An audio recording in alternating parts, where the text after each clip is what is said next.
World's News Network.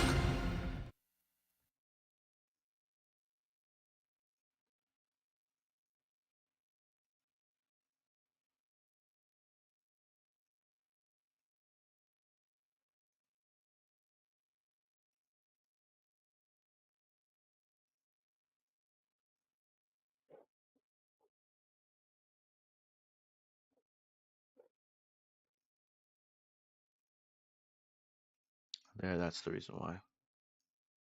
Good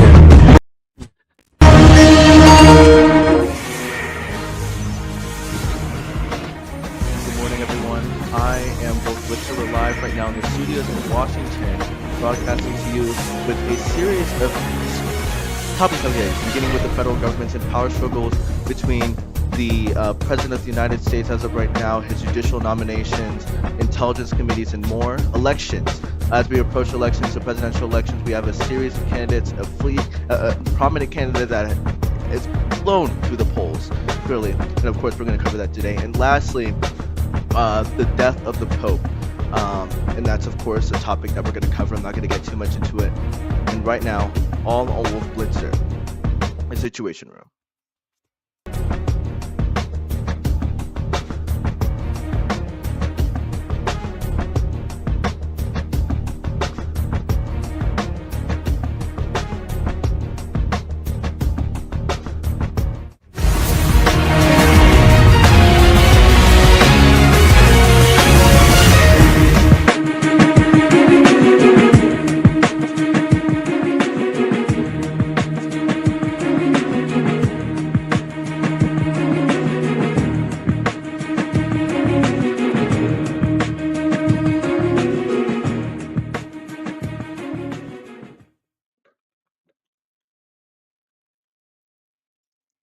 Beginning with our first story today. Oh,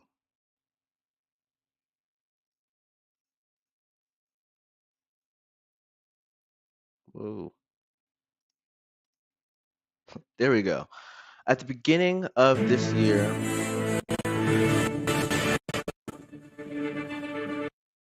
we had a breaking news story come in about the death of the Pope. This was a surprising thing. Didn't expect this.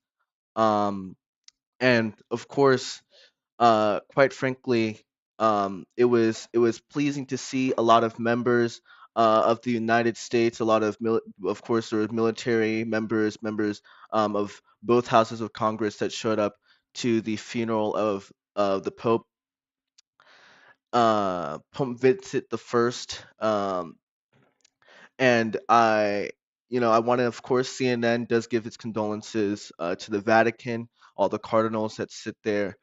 But of course, with the death of the Pope comes the election of a new one. And we're going to see that in the upcoming months here, where the Vatican will elect a new Pope. And of course, there's candidates that CNN are predicting for this uh, event. It's a whole ceremony with the election of the Pope, from the smoke to the Pope making his first presence in the public, and all that stuff. Pope Vincent the First died in the beginning of this year. His funeral was just this Wednesday, um, and of course you can see the photos right there. The next thing that we're going to talk about today is the upcoming election between and Raymond Pritzker and Christopher Glory.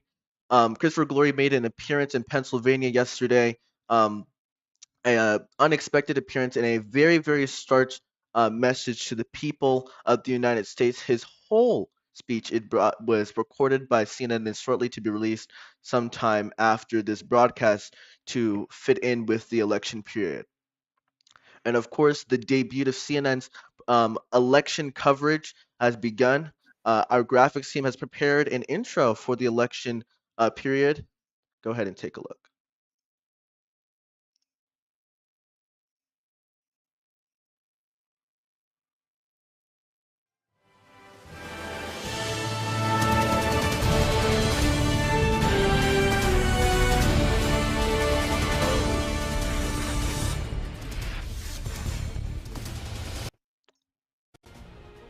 Seems to be the wrong one. Let's try that again, everybody.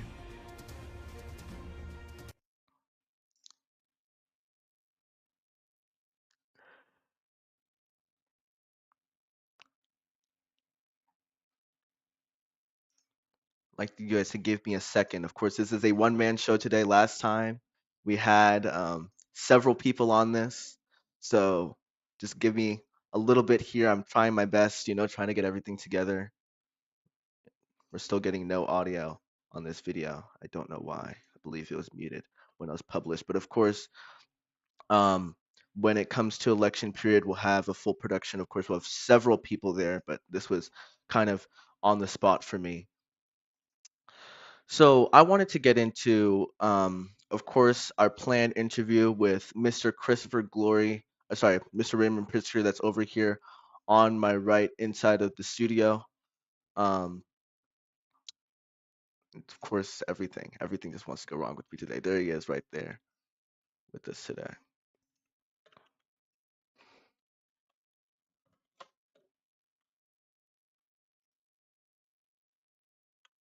So, Mr. Pritzker, thank you for joining us today. We're here, of course, to ask you a few questions.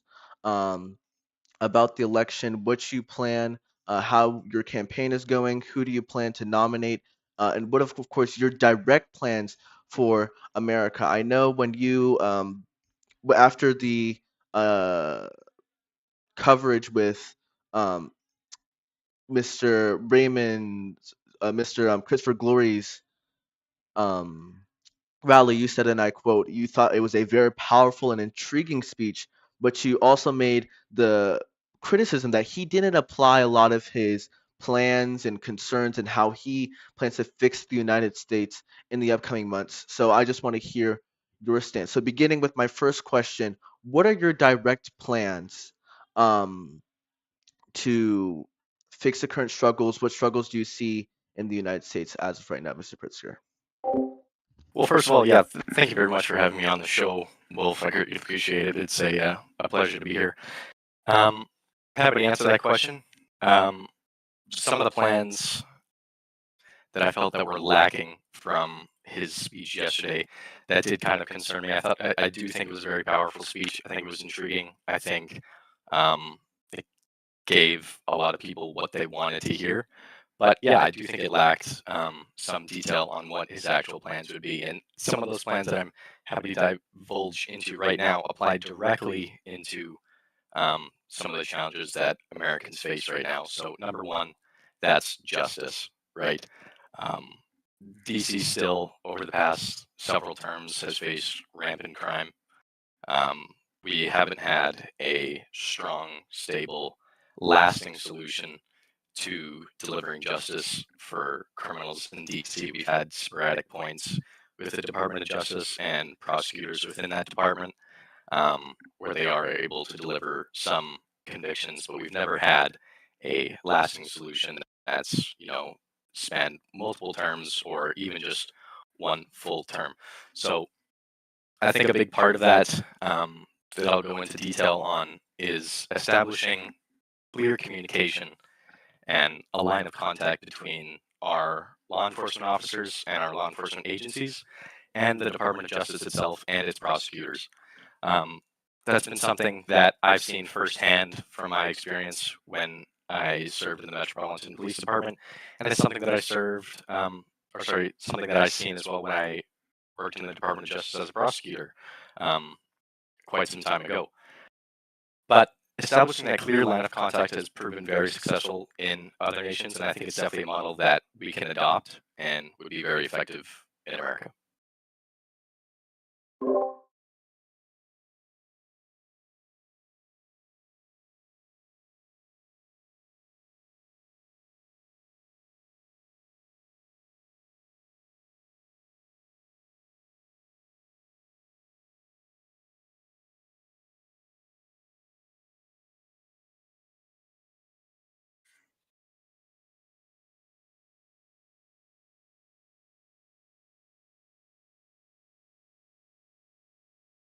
I do value the polls and the input of the American people a lot. I think I addressed that in my political feed statements yesterday evening when we were seeing a lot of division in our nation.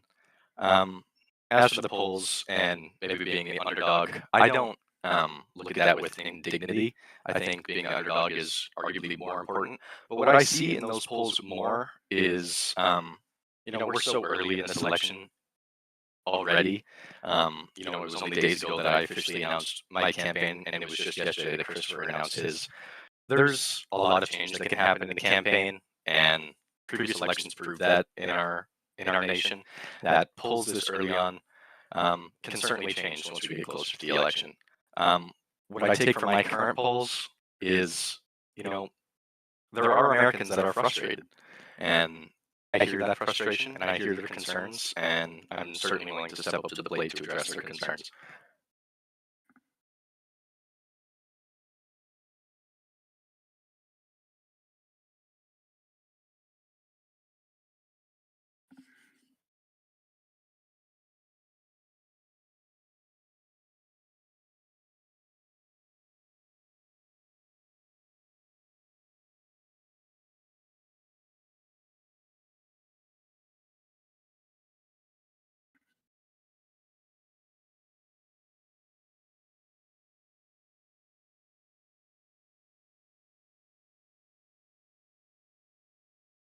Do you believe that like universal agreement between everybody is a solution to everything? Well, that's a tough question. That's an excellent way to put it. Um, but I think having universal agreement, you can't run a country on universal agreement. You're never going to be able to fully satisfy both sides of the aisle or independents. I think approaching it with that mindset is just simply unrealistic. But at the same time, sure, that would maybe be an excellent way to run a country in theory. But if it's not realistic, it's not realistic. And disagreements are a big part of our democratic model. And it's what really moves the country forward. Finding solutions to disagreement and coming together in the table is where real results get done. And that's where I believe in unity. And of course, the Progressive Party is behind you, correct? On your election. I would hope so. And what are the values of the Progressive Party that support? What are the difference between the values in the Progressive Party that support you and your opponent? Because as we've seen, that your opponent is an independent, he appeases both sides. What Mhm. separates you from him? Why shouldn't we choose him if he has the values of both sides compared to you? Do you like? I'm trying to frame this question because this is a really important question to me. What For makes you sure. different? What progressive are you compared to your opponent? Well, I think one of the main differences that would stand out between me and Christopher and our approach in politics would be obviously, yes, by name, um, by who we associate ourselves with, but the main thing is by policy. The Progressive Party or the Progress Party has a clear platform that was posted several weeks ago, and it's what we um, base a lot of our decisions on. It's what the American people elected us to at the beginning of the 14th Congress, and it's what we were elected to even before then, and it's what we're going to be elected on going into the 15th Congress. It's a clear platform that would be something that Christopher Glory lacks or other independents lack. Yes, they can play both sides, but you're not giving the American people a clear option for them to choose. So some of those things would be that are in our platform. Some key points are government accountability. That's always what the Progressive Party has fought for. It's what kind of gave us a lot of name recognition right out of the gate once we started reshaping the party. Standing with our military, I know is something that my opponent, Christopher Glory, strongly supports as well, and I would hope all Americans support. It's something the Heritage Party supports, and it's definitely something our party supports as well. So there is some common ground there. The other big emphasis that the Progress Party puts on is progress through diplomacy and focusing on our foreign affairs. And on the topic of foreign affairs, just this past week, the president met with leaders of several countries, including Canada, Poland, Ireland, and of course the Holy See after the Pope's death. What would your and of course, stepping back into peacekeeping operations with the United Nations, the situation with Bosnia and everything. Um, Right. what are your diplomatic plans, and of course, how do you plan to execute them? Well, foreign policy, I obviously want to extend, before I even answer that question, I do want to extend my congratulations to both the president, the vice president, and all the officials at the Department of State, Secretary Max. They're doing an excellent job, and I commend the administration for their work in getting the United States reelected to the Security Council. Had that not occurred, that obviously would have been something I would have ran on as part of my foreign policy platform, getting the United States in that foothold in the Security Council. Part of those larger discussions that may devolve to a more tightly knit group outside of the General Assembly is extremely important for displaying American influence on the world stage, and even just getting our perspective on um, tackling different world challenges that we face, like you mentioned, the Bosnia issue, or even just international disagreements.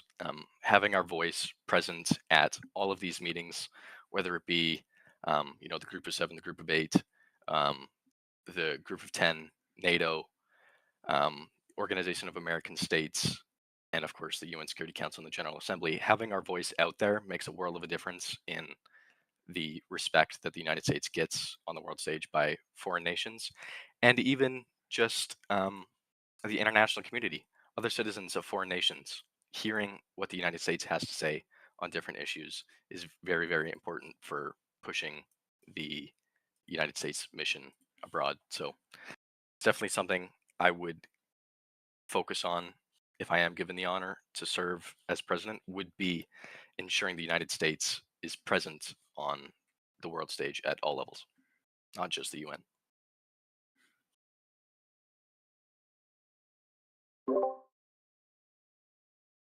And another question I want to finally ask you is what is your appeal to the American, like directly, what is your appeal to the American people? What makes you um just someone who is outstanding as compared to Christopher Glory, leader wise? You know, um, I respect Christopher Glory a lot. I think he's been an excellent legislator in Congress, and he's served the American people with utmost respect during his time in Congress. Something that I would say we share in common would be our determination for the same mission. Both want to put America forward. Um, we both want unity. That was part of our meeting yesterday evening with the president. Was just talking about unity in this campaign.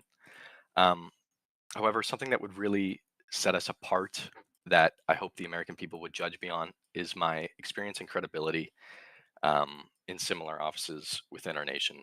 I was given the great honor under the Rook Feelings administration to serve as his vice president, the 11th vice president of the United States. In that position, I tackled a lot. I dedicated a lot of my focus to foreign policy. I'm very proud of the work that we accomplished together under the Rick Flings administration. We developed the what I consider the largest voting bloc in the United Nations General Assembly at the time, the Organization of American States. It's definitely been neglected under our successor administrations. Um, that is something that I value a lot. I value experience in the executive branch. I was the Attorney General of the United States. I was I've worked in the State Department. I've worked as a prosecutor. I've worked as a judge.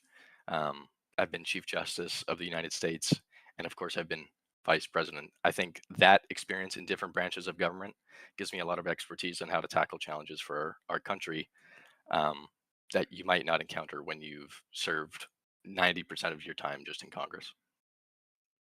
And then I know I said that was my final question.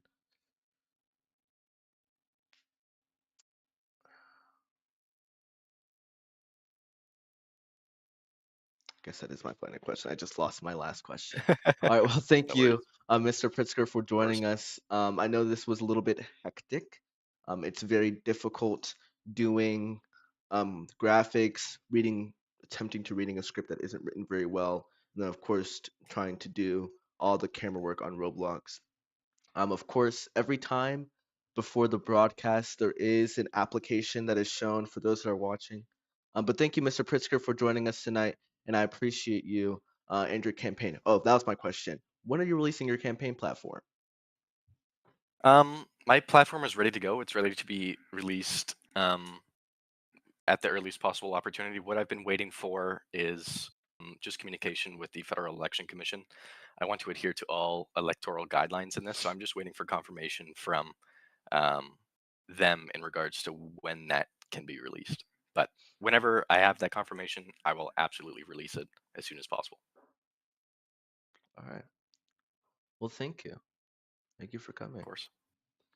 All Thank you right, very and much for having me. thank It's you been all a, for been a those pleasure. that are watching here and on our YouTube channel. And thank you for those that are soon to be watching internationally, as we were invited by the Secretary of State to join the news feed on the international community. So thank you everybody for watching, and thank those who are watching on YouTube, and thank those who are watching internationally. This is CNN. This is CNN, the world's news network.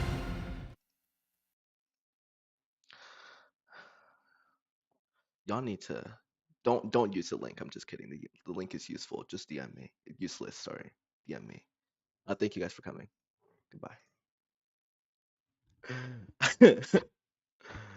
This shit is difficult.